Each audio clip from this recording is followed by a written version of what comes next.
బంగ్లాదేశ్ సరిహద్దుల్లో చిక్కుకున్న మత్స్యకారులను విడిపించి వారి కుటుంబాలను తక్షణమే ఆదుకోవాలని వైసీపీ మాజీ ఎమ్మెల్యే గణేష్ కుమార్ విజ్ఞప్తి చేశారు.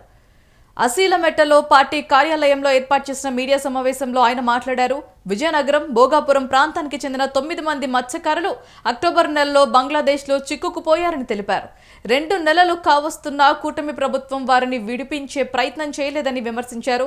మత్స్యకారుల ఓట్లతో గెలిచిన లోకేష్, పవన్ కళ్యాణ్, కేంద్ర మంత్రి రామ్మోహన్ నాయుడు ఏం చేస్తున్నారని ప్రశ్నించారు.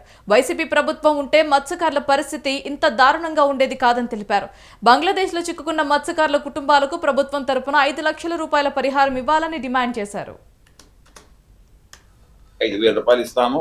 జగన్మోహన్ రెడ్డి ఇలాంటి ఇప్పుడు false leaders Chandrababu Naidu, Lokesh. Whose credit is that? So that is what I want to put a word. Pawan Kalyan గారు మత్స్యకారులు ఓట్లతో గెలిచారు. మీరు వాడబల్ జిల్లా శాతం కూడా మీరు గుర్తించుకోండి. మీకు మత్స్యకారులు అంటే తెలియదు కూడా నాకు. Thank you all.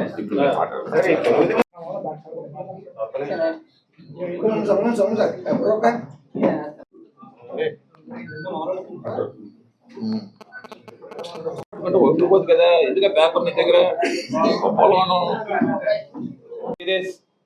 మాకు 7 దొరికాయి 9 మంది. ఓకే అండి, 7 దొరికాయి మాకు 9 మంది. ఈ 9 కుటుంబాలకి కూడా ఒక్కొక్క 5 లక్షలు ఏముందండి. ఈ ఫిషింగ్ హార్బర్స్ అన్నీ కూడా ఏవే నిర్మాణంలో ఉన్నాయో కూటమి ప్రభుత్వం అవన్నీ కూడా ఆపేసింది. అంటే అవి ప్రైవేటైజ్ చేయాలని చెప్పి అనుకుంటుందేమో. మరి అవి ప్రైవేటైజ్ చేయాలని, మెడికల్ కాలేజీలో ప్రైవేటైజ్ చేయాలనుకుంటుందేమో. మరి పనులన్నీ ఆపేసింది. అప్పుడు ఇలాంటి ఈ బంగ్లాదేశ్ ఇలాంటి వాటర్స్లో మనం వెళ్తారా? మత్స్యకారులకు చదువు ఉన్నదా చెప్పండి? చదువు లేదు కదా.